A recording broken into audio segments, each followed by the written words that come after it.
আল্লাহ রাব্বুল আলামিন নবীজিকে বললেন, ওগো আল্লাহর নবীজি, ওগো আমার হাবিব, আপনি মক্কা ছেড়ে হিজরত করে মদিনায় চলে যান।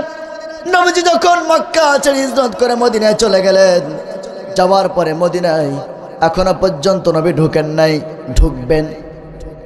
শিশু কিশোর বৃদ্ধা বনিতা বাল বৃদ্ধ বনিতা সবাই বিশ্ব নবীজিকে সদনে গ্রহণ করলেন, আমন্ত্রণ জানালেন, স্বাগতম জানালেন। আবার নবীজি মদিনা এখনো ঢুকেন নাই। এর মধ্যে নবী মদিনার সব মানুষগুলো বলতেছে, ওগো আল্লাহ নবীজি, আপনি মদিনায় আসলেন, আসার কারণে আমরা ধন্য হয়ে গেছি।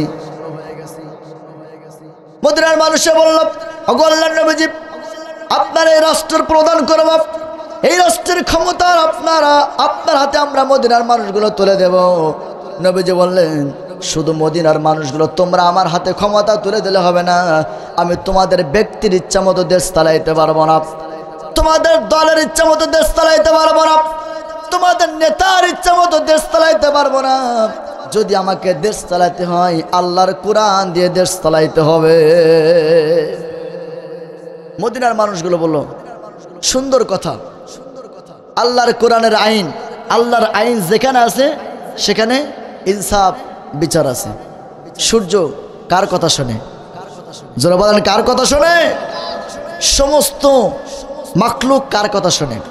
সূর্য আল্লাহর কথা শুনে বিধায় সকলকে সমান, সব যে ইসলামের পক্ষে থাকে, ইসলামের বিপক্ষেও যে থাকে, তাকে একও সমপরিমাণ আলো দেয়। বাতাস আল্লাহর কথা শোনে, এজন্য যে ইসলাম বিরোধী, ইসলাম পক্ষে যারা থাকে তাদের সকলকে সমপরিমাণ বাতাস দেয়। নবীজি সাল্লাল্লাহু আলাইহি সাল্লাম বললেন, তোমরা যদি আমাকে রাষ্ট্র প্রদান করতে চাও, তাহলে তোমাদের ইচ্ছা মতো দেশ চলবে না, তোমাদের ব্যক্তির ইচ্ছা মতো দেশ চলবে না, তোমাদের দলের ইচ্ছা মতো দেশ চলবে না। দেশ চলতে হলে আল্লাহর কোরআন দিয়ে দেশ চলবে। তোমরা যদি রাজি থাকো তাহলে আমি মদিনায় প্রবেশ করব, আর তাহলে আমি কোরআন দিয়ে দেশ চালাইতে চাই। মদিনার মানুষগুলো বলো, ওগো আল্লাহর নবীজি, আপনি রাষ্ট্র পরিচালনা করবেন কোরআন দিয়ে। এই কোরআনের আইন যেখানে থাকবে সেখানে দুর্নীতি থাকবে না, টেন্ডারবাজি থাকবে না, চাঁদাবাজি থাকবে না, চাঁদাবাজি, টেন্ডারবাজি, খুন, ধর্ষণ, হামলা, মামলা থাকবে না। সুতরাং আপনি কোরআন দিয়ে রাষ্ট্র পরিচালনা করেন। যখন এই কথা বললেন, নবীজি সাল্লাল্লাহু আলাইহি সাল্লাম আর দেরি করলেন না, সাহাবীদেরকে বললেন, মদিনার মানুষদেরকে বললেন, তোমরা আসো। মদিনা থেকে 3 কিলোমিটার দূরে কুবা নামক একটা জায়গা আছে। 3 কিলোমিটার দূরে কুবা নামক একটা জায়গা। সব মদিনার মানুষদেরকে বলেন, আসো। তাহলে তোমরা যেহেতু জমিনের মালিক আমাকে করে দিয়েছো, তাহলে জমিনের মালিক যদি আমাকে করে দাও, আর দেরি করা যাবে না, আসো। ইসলামের মধ্যে প্রথম মসজিদ হলো মসজিদে কুবা। নাম কি?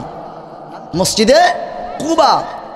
নবীজি মদিনায় ঢুকেন নাই, এখনো পর্যন্ত প্রবেশ করতে পারেন নাই, অথচ মদিনার মানুষগুলা তাকে আল্লাহ নবীজিকে ওই জমিনের মালিক করে দিলেন, কোরআন দিয়ে রাষ্ট্র চলবে।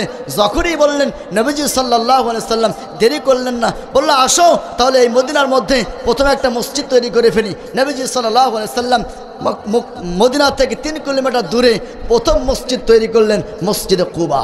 সুবহানাল্লাহ বলেন। নবীজি সাল্লাল্লাহু আলাইহি সাল্লাম দীর্ঘ 10 বছর মদিনায় কালিমার দাওয়াত দিলেন।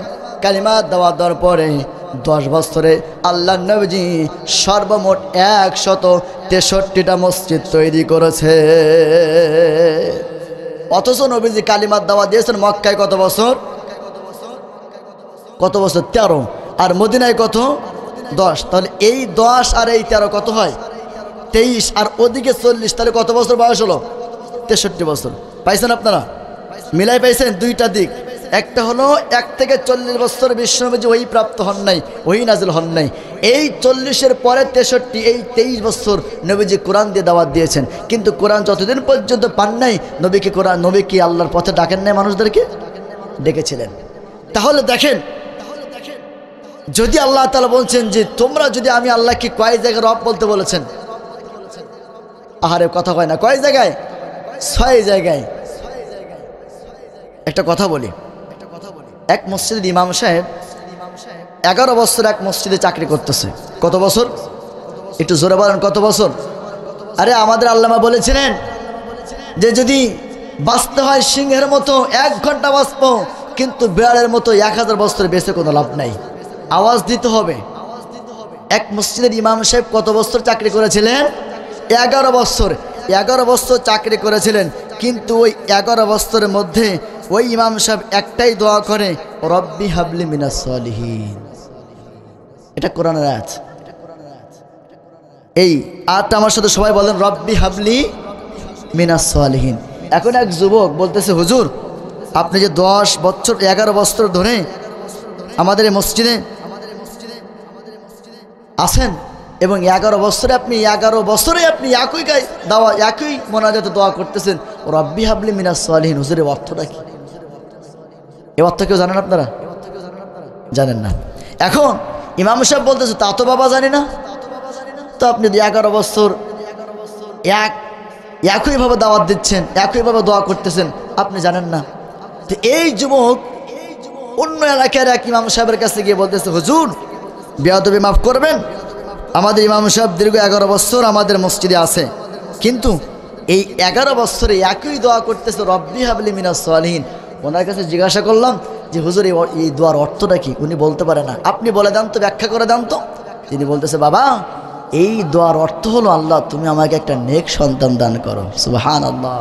কি সন্তান? কি সন্তান? আমরা মনে করি অর্থ সম্পদ মানে সবচেয়ে বড় সম্পদ না। রিজিকের 4টা স্তর আছে। 4টা স্তরের মধ্যে সবচাইতে নিম্ন রিজিক হচ্ছে ধন সম্পদ, আর উত্তম রিজিক হচ্ছে নেককার স্ত্রী। উত্তম রিজিক কোনটা? নেককার স্ত্রী। এখন ওই যুবক যখন আবার অন্য জায়গার থেকে ইমাম সাহেবের কাছ থেকে ওই ব্যাখ্যা বিশ্লেষণ শুনে যখন আসলো, আসার পরে হুজুরকে বলতেছে, হুজুর বেয়াদবি মাফ করবেন, আপনি তো এই 11 বছর একই দোয়া করতেছেন, দোয়ার অর্থ তো জানেন না। আমি তো শুনে আসলাম, তো আমি আগে শুনতে চাচ্ছি আপনার সন্তান কয়জন? কি বলতেছে? সন্তান কয়জন? তখন বলতেছে, বাবা আমার সন্তান তো 11টা। কয়টা সন্তান? 11টা সন্তান। বলতেছে, হুজুর এই দোয়ার অর্থ তো এই, আল্লাহ তুমি আমাকে নেক সন্তান দাও। তো বলতেছে, বাবা এই দোয়ার অর্থ কি? এই দোয়ার অর্থ যদি আমার জানা থাকতো, আমি 11 বছর আগে দোয়া বন্ধ করে দিতাম। যতটুকু শুনবেন একটু দিলের কান দিয়ে শুনবেন, আবেগ দিয়ে কোনো কিছু করা যায় না। আমি যদি বলি এই আবেগ দিয়ে এইখানে 3 তলা মসজিদ তৈরি করে দেবো, পারবো আমি? আমরা মানুষ মুসলমান, আমরা আবেগ দিয়ে ইসলামকে বেশি মানতে চাই, কিন্তু আকল বিবেক দিয়ে ইসলাম মানতে চাই না। তাহলে আমাদের জীবনের কয় জায়গায় আল্লাহকে রব বলে মানতে হবে? আরো জোরে বলেন। জোরে হলো না, আরো জোরে। জীবনের 6 জায়গায়। 1 নাম্বার কয়? ব্যক্তি জীবনে। 1 নাম্বার কোথায়? জোরে বলেন কোথায়? ব্যক্তি জীবনে। 2 নাম্বার সামাজিক জীবনে। 2 নাম্বার সামাজিক জীবনে। এখন যদি আমি যদি সমাজে আমি কোরআন দিয়ে যদি আমার আল্লাহকে চিনতে পারি, আল্লাহকে রব বলে মানতে পারি, তাহলে সমাজের মধ্যে দুর্নীতি, অন্যায়, ব্যভিচার কি থাকবে? কথা বলেন, থাকবে? 3 নাম্বার পরিবারে। 3 নাম্বার যখন আপনি আল্লাহকে রব বলে স্বীকার করবেন পরিবারে, তখন আপনি আপনার সম্পদগুলো শুধু আপনার সন্তানের নামে লিখে দিয়ে আপনার মেয়েকে বঞ্চিত করতে পারবেন না। এই মানুষ আমাদের মধ্যে আছে না নাই? এইগুলো কারা করে জানেন? যারা হজ করতে যায়, মেয়ের মাথায় হাত দিয়ে বলে, বাপ মা আমি হজ করতে যাচ্ছি, তোমার জন্য দোয়া করে দেবো, কাবার গেলাপ ধরে এই সম্পদগুলো তোমার ভাইয়ের নামে লিখে গেলাম, কারণ আমার মৃত্যু পর্যন্ত আমার এই সন্তান তোমার ভাই তো দেখাশোনা করবে। বলেন তো দেখি, হজ করতে গেছে না ফাজলামো করতে গেছে? কথা বলেন না কেন? এক লোক বাড়ির পাশে মসজিদ, নামাজ পড়ে না একক, তো বাড়ি পড়ে বলতেছে, বাড়ি পড়ে জিকির করে, মদিনা যাব কেমনে, মদিনা যাব কেমনে, নামাজ পড়ে না। এখন বলেন, সারা জীবন যদি এই জিকির করে, ওকে মদিনা যাইতে পারবে? কথা কন না কেন? মদিনায় যাইতে গেলে তো ওকে তারা নামাজ পড়তে হবে নাকি? আমার যে কথা বলতেছিলাম, তাহলে বিশ্বনবীজি মক্কা থেকে হিজরত করে মদিনায় চলে গেলেন। মদিনায় দাওয়াত দিলেন কত বছর? 10 বছর। 10 বছরের মধ্যে নবীজি কয়টা মসজিদ তৈরি করলেন? 163। কয়টি? নবীজি সাল্লাল্লাহু আলাইহি সাল্লাম মক্কা থেকে হিজরত করে মদিনায় যখন চলে গেলেন, মদিনায় 10 বছর কালিমার দাওয়াত দিলেন। কালিমার দাওয়াত দেওয়ার পরে শুধু একটা দুইটা নয়, নবীজি 10 বছরের মধ্যে 163টি মসজিদ তৈরি করলেন। আমার বন্ধুগণ, মদিনায় যখন তিনি প্রবেশ করলেন, মদিনায় প্রবেশ করার শুরু থেকেই তিনি মসজিদ প্রথম তৈরি করলেন, মসজিদে কুবা। আমার বন্ধুগণ, ওই মদিনার মানুষের মধ্যে 2টা ছোট্ট শিশু সন্তান আমার নবীকে বলতেছে, গো আল্লাহর নবীজি, আপনি মক্কা থেকে হিজরত করে কেন মদিনায় আসলেন? মক্কা থেকে হিজরত করে কেন মদিনায় আসলেন? এই কথাটা 2জন শিশু প্রশ্ন করলো। ছোট্ট 2টা শিশু যখন প্রশ্ন করেছে, আপনি মক্কা থেকে মদিনায় কেন চলে আসলেন? আমার নবীজি বলেন, অত্যাচারে, কষ্টের ভিতরে, জুলুম, অত্যাচার, নির্যাতনের কারণে। ওই 2টা শিশু বলতেছে, ওগো আল্লাহর নবীজি, আপনি বলেন মক্কায় সব চাইতে আপনাকে বেশি কে কষ্ট দিয়েছে?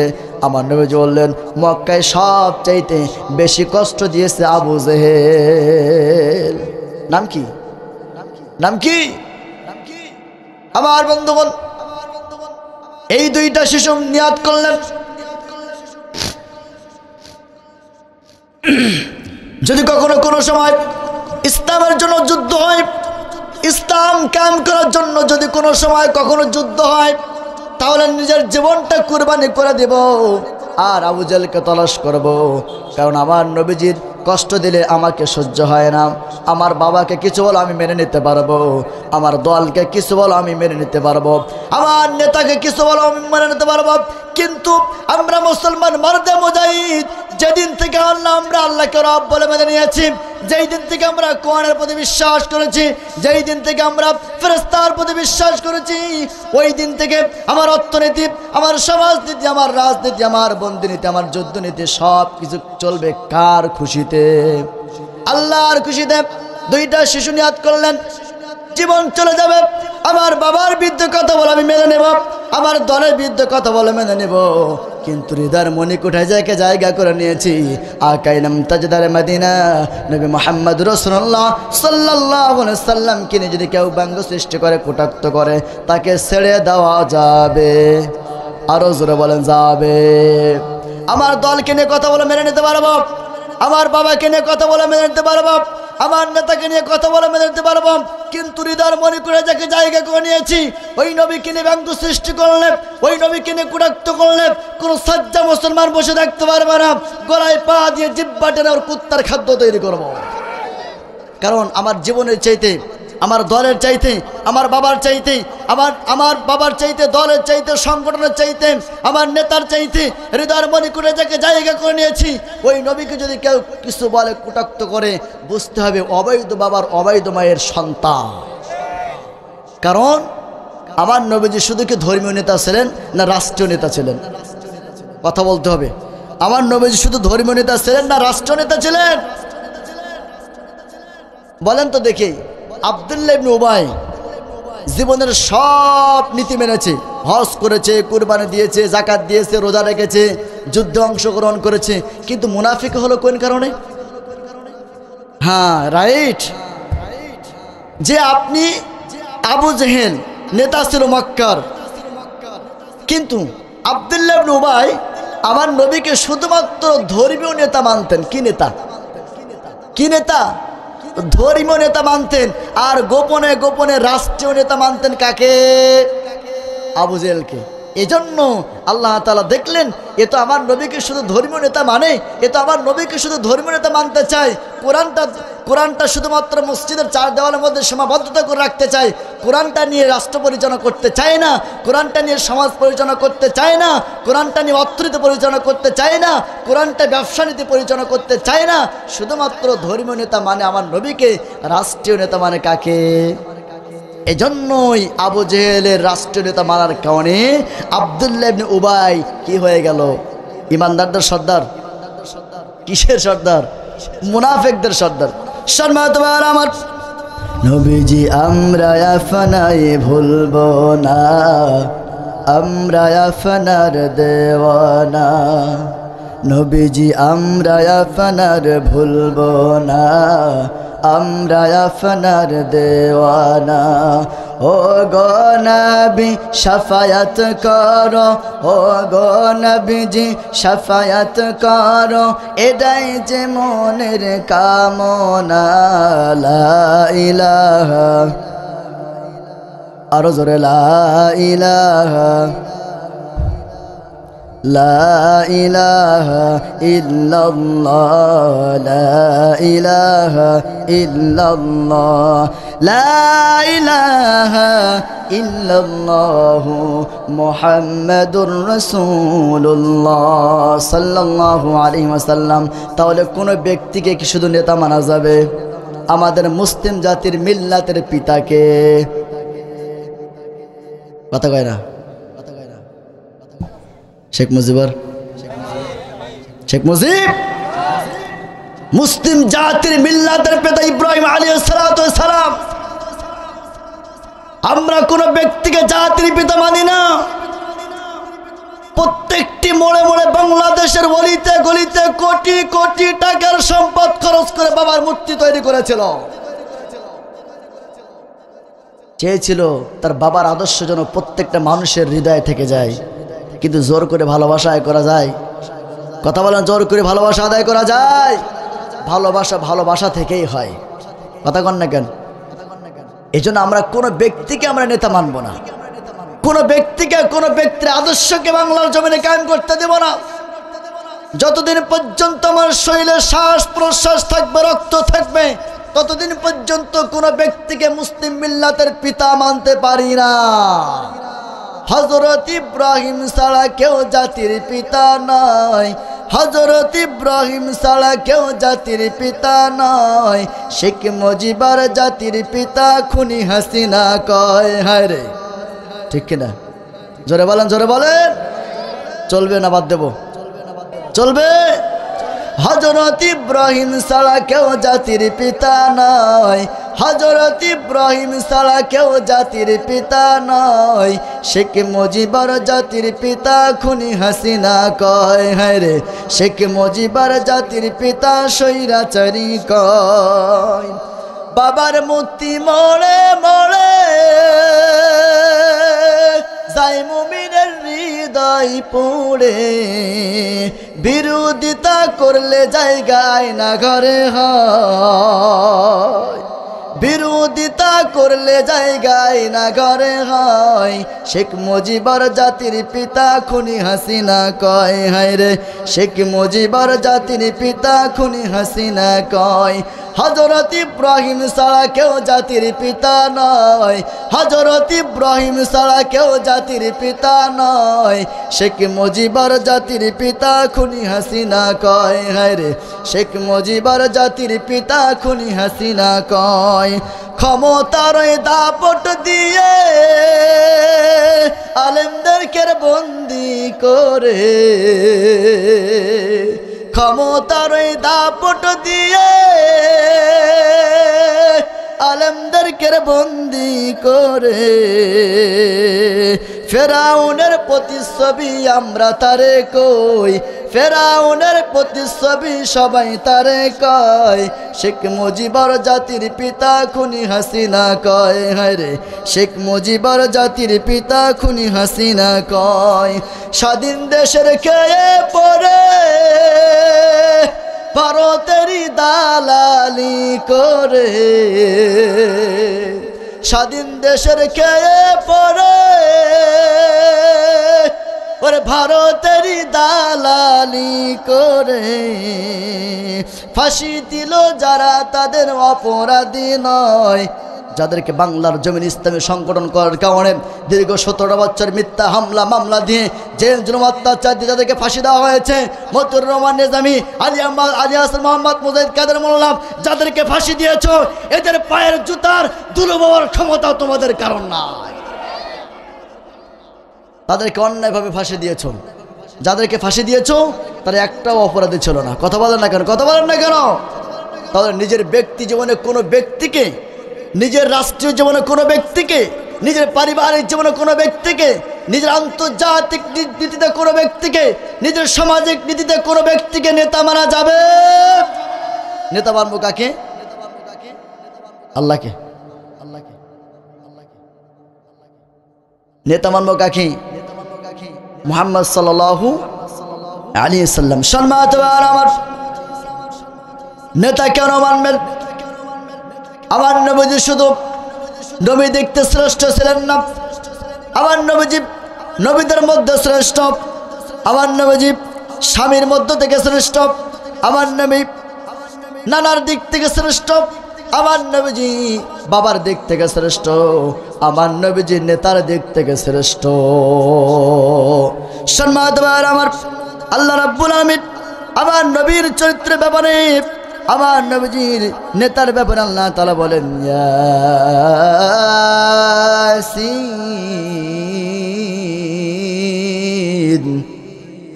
আল্লাহ তাআলা বলেন দুনিয়ার মানুষ তোমরা কাকে নেতা মানবে শোনো। আল্লামা ফখরুদ্দিন রাজি রহমাতুল্লাহ আলাইহি তাফসীরে কাবীর মধ্যে বলেছেন, তিনি উল্লেখ করেছেন সিন শব্দের ব্যাখ্যা, তিনি 5টা ব্যাখ্যা করেছেন। ইয়া মানে হে, সিন মানে নেতা। আল্লাহ তাআলা বলেন দুনিয়ার কাউকে নেতা মানা যাবে না। দুনিয়ার ব্যক্তি যেমন, আন্তর্জাতিক যেমন, প্রত্যেকটা অঙ্গতে প্রত্যেকটা ক্ষেত্রে নেতা মানব কাকে? আমার বন্ধুগণ, নেতা মেনেছিলেন সাহাবীরা, নেতা মেনেছিলেন সাহাবীরা, নেতা মেনেছিলেন কোরআনের সৈনিক যারা, তারা নেতা মানার কারণে আমার বন্ধুগণ হযরত খুবাইব রাদিয়াল্লাহু তাআলা আনহু বিশ্ব নবীজিকে নেতা মেনেছিলেন, রাষ্ট্রীয় নেতা মেনেছিলেন, ধর্মীয় নেতা মেনেছিলেন। কিন্তু আব্দুল্লাহ ইবনে উবাই শুধুমাত্র ধর্মীয় নেতা মেনেছিলেন, রাষ্ট্রীয় নেতা না মানার কারণে তার নামটা মুনাফিকদের সর্দার হয়ে গেল। আমার বন্ধুগণ হযরত খুবাইব রাদিয়াল্লাহু তাআলা আনহুকে 2 মাস পর্যন্ত কাফের বেঈমানরা বন্দী করেছে। একটা কারণে অপরাধ ছিল, আবু জাহলকে নেতা না মানার কারণে, নিজের রাষ্ট্রীয় জীবনে আল্লাহকে রব বলে মানার কারণে, নিজের পরিবার নীতিতে আল্লাহকে রব বলে মানার কারণে, নিজের সামাজিক নীতিতে আল্লাহকে রব বলে মানার কারণে, নিজের ব্যক্তি জীবনে আল্লাহকে রব মানার কারণে কাফের বেঈমানেরা খুবাইব রাদিয়াল্লাহু তাআলা আনহুকে 2 মাস পর্যন্ত বন্দী করে রেখেছে। বাস্তব জীবনে মিলে আনেন, সাহাবীদের জীবন থেকে মিলে আনেন। আমি আয়াত তেলাওয়াত করেছিলাম, ইন্নাল্লাযিনা ক্বালু রাব্বুনাল্লাহ, যারা বলে আমাদের রব আল্লাহ, আমাদের রবকে, আরো জোরে বলেন আমাদের রবকে। আমাদের ব্যক্তি জীবনে আমার আল্লাহকে রব বলে মানার কারণে সাহাবীদের কি অত্যাচার হয়েছিল, কি জুলুম নির্যাতন তাদেরকে করা হয়েছিল। আমার বন্ধুগণ নবীজি সাল্লাল্লাহু আলাইহি সাল্লামের সাহাবী জলিলুল কদর সাহাবী খুবাইব রাদিয়াল্লাহু তাআলা আনহু, তাকে তিনি শুধুমাত্র আমার নবীকে রাষ্ট্রনেতা মানেন তা নয়, ধর্মীয় নেতা মেনেছিলেন, রাষ্ট্রনীতি নেতা মেনেছিলেন। আর জীবনের 5 জায়গায় 6 জায়গায় আল্লাহকে রব বলে মেনেছিলেন। আল্লাহকে রব বলে মানার কারণে তাকে জুলুম অত্যাচার নির্যাতন দেওয়া হয়েছে। আপনি যখন আপনার ব্যক্তি জীবনে, পারিবারিক জীবনে, অর্থনীতি, সমাজনীতি, রাজনীতিতে যদি আপনি নেতা মানেন নবীকে, আর এই 6 জায়গায় যদি আপনি আল্লাহকে রব মানেন, তাহলে ওই খুবাইবের মতো আপনারও হতে পারে সেই অত্যাচার। আমার বন্ধুগণ খুবাইবকে ময়দানে আনা হলো। আনার পরে একজন কাফের তরবারি দিয়ে হযরত খুবাইব রাদিয়াল্লাহু তাআলা আনহুর ডান হাতটা যখন কেটে ফেলে দিল, ডান হাতটা যখন কেটে পড়ে গেল, জমিনে পড়ে গেল। পড়ার পরে জমিনে যখন হাতটা পড়ে গেল, ডান হাত দিয়ে রক্ত ফিনকি দিয়ে বের হয়। আর খুবাইব রাদিয়াল্লাহু তাআলা আনহু মুস্কি মুস্কি হাসে। কাফের বেঈমানরা বলতেছে, ও খুবাইব, তোমাকে হত্যা করা হবে, তোমার হাতটা কাটা হলো, তুমি কেন হাসো? হযরত খুবাইব রাদিয়াল্লাহু তাআলা বলেন, ও কাফের বেঈমানেরা, আমি হাসি কেন জানো না? এই হাসির কারণ একমাত্র ইমানদার ছাড়া কেউ বুঝতে পারে না। সম্মানিত ভাইরা আমার, এরপর আরেকজন কাফের বেঈমান এসে হযরত খুবাইব রাদিয়াল্লাহু তাআলা আনহুর বাম হাতটা যখন কেটে ফেলে দিল, জমিনে পড়ে গেল, রক্ত ফিনকি দিয়ে বের হয়। আমার বন্ধুগণ আল্লাহকে রব বলে মানার কারণে আর নবীকে রাষ্ট্রীয় নেতা মানার কারণে তার উপরে অত্যাচার শুরু হয়েছিল। আমার বন্ধুগণ হযরত খুবাইব রাদিয়াল্লাহু তাআলা আনহুর ডান হাত কাটা হয়ে গেল, বাম হাত কাটা হয়ে গেল।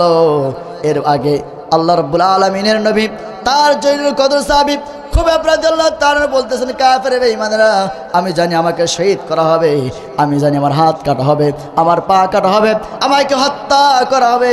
ও কাফের বেঈমানেরা, তোমাদের কাছে 2টা মিনিট সময় আমি আবেদন করি। আমি আমার আল্লাহর সন্তুষ্টের জন্য, আমি যে আল্লাহকে রব বলে মেনেছি, ওই রবের শুকরিয়া আদায় করার জন্য আমি 2 রাকাত নামাজ আদায় করতে চাই।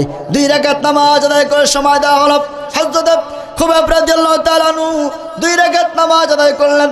2 রাকাত নামাজ আদায় করার পরে হযরত খুবাইব রাদিয়াল্লাহু তাআলা আনহু সিজদায় পড়ে বলতেছে, আল্লাহ, তোমাকে রব বলে মানার কারণে আর তোমার নবীকে রাষ্ট্রীয় নেতা মানার কারণে কাফের বেঈমানেরা আমাকে দীর্ঘ 2 মাস জুলুম অত্যাচার দিয়েছে, অনেক নির্যাতন দিয়েছে। আমাকে ময়দানে আনা হয়েছে, আমার হাত কাটবে, পা কাটবে, আমাকে হত্যা করে দেবে। ওগো আল্লাহ, তোমার কাছে সিজদায় বলি, রব্বুল আলামিন, যে নবীর উপর ঈমান এনেছি, তোমার উপর ঈমান এনেছি, আমার নবীর সাথে দীর্ঘ 2 মাস পর্যন্ত আমার নবীর সাথে কোনো সাক্ষাৎ হয় না। ওগো আল্লাহ, আমার বিদায় সালামটা আমার নবীর কাছে পৌঁছায়া দিও। সম্মানিত ভাইরা আমার,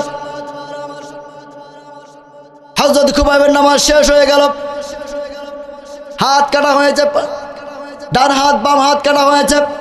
একজন কাফের বেঈমান এসে হযরত খুবাইব রাদিয়াল্লাহু তাআলা আনহুর পেটের মধ্যে যখন ছুরি চালিয়ে দিল, ফড়ফড় হয়ে গেল। হযরত খুবাইব রাদিয়াল্লাহু তাআলা আনহু শহীদ হয়ে গেলেন, জমিনে পড়ে গেলেন, টকবক করে রক্ত পড়তেছে। আমার বন্ধুগণ, ইন দি মিন টাইমে নবীজি সাল্লাল্লাহু আলাইহি সাল্লাম ওই সময় আল্লাহর নবীজি সাহাবীদেরকে নিয়ে মসজিদে নববীর মধ্যে খুতবা দিচ্ছিলেন। হঠাৎ করে নবীজি সাল্লাল্লাহু আলাইহি সাল্লাম দাঁড়িয়ে বললেন, সালামুন আলাইকা ইয়া খুবাইব, সালামুন আলাইকা ইয়া খুবাইব। সাহাবীরা বললেন, ওগো আল্লাহর নবীজি, দীর্ঘ 2 মাস পর্যন্ত খুবাইবের সাথে আমাদের কোনো দেখা সাক্ষাৎ নাই, কোনো যোগাযোগ নাই, আপনি কি খুবাইবের সাথে আপনার কোনো যোগাযোগ হয়েছে, কোনো কথা হয়েছে? আপনি কেন খুবাইবকে সালাম দেন আর বলেন, সালামুন আলাইকা ইয়া খুবাইব, সালামুন আলাইকা ইয়া খুবাইব? আপনি কি খুবাইবের সাথে যোগাযোগ করেছেন? নবীজি বললেন, ওগো আমার সাহাবীরা, আমি যেটা দেখতে পাই তোমরা সেটা দেখতে পাও না, আমি যেটা জানি তোমরা সেটা জানো না। আমি দেখতে পাইলাম আমার খুবাইব জান্নাতে, আমার খুবাইব জান্নাতে পাখিদের সাথে উড়ে বেড়াইতেছে। আল্লাহু আকবার! কিসের কারণে? আল্লাহকে রব বলে মেনেছিল, বিশ্ব নবীজিকে রাষ্ট্রনেতা মেনেছিল। এখন আপনি যখন আল্লাহকে রব বলে মানবেন, বিশ্ব নবীজিকে রাষ্ট্রনেতা মানবেন, তখন আপনার উপরে এই জুলুম, এই অত্যাচার হতে পারে। কথা বলেন না কেন? আমরা ইমানদার যখন ঈমান এনেছি, আমরা জন্মগ্রহণ করেছি, এই ইসলাম কুচির পানার মতো বেশি আসে নাই। ইসলাম তরবারি রক্তের জন্য ইসলাম প্রতিষ্ঠিত হয়েছে। এই ইসলামের জন্য নবীজি আমার রক্ত ঝরিয়েছেন, এই ইসলামের জন্য নবীজি আমার দাঁত ভেঙেছেন, এই ইসলামের জন্য নবীজি আমার বন্দী ছিলেন। অতএব ইসলামের পথ কাটা বেছানো পথ নয়, ফুল বেছানো পথ নয়, এই পথ কাটা বেছানো পথ। এই পথে চললে হাত থাকবে না, পা থাকবে না, চোখ থাকবে না, জীবন থাকবে না। আল্লাহর নবীজির রক্ত ইসলাম রক্ষার জন্য, নবীজির যুদ্ধ করে ইসলাম রক্ষার জন্য আমাদের যদি তায়েব, খন্দক, বদরের মতো আবার যদি ডাক আসে, তারেক বিন জিয়াদের মতো, খালিদ বিন ওয়ালিদের মতো আমাদের যদি জীবন দেওয়ার আগে কে কে রাজি আছো? 2 হাত তুলে আল্লাহকে দেখাও।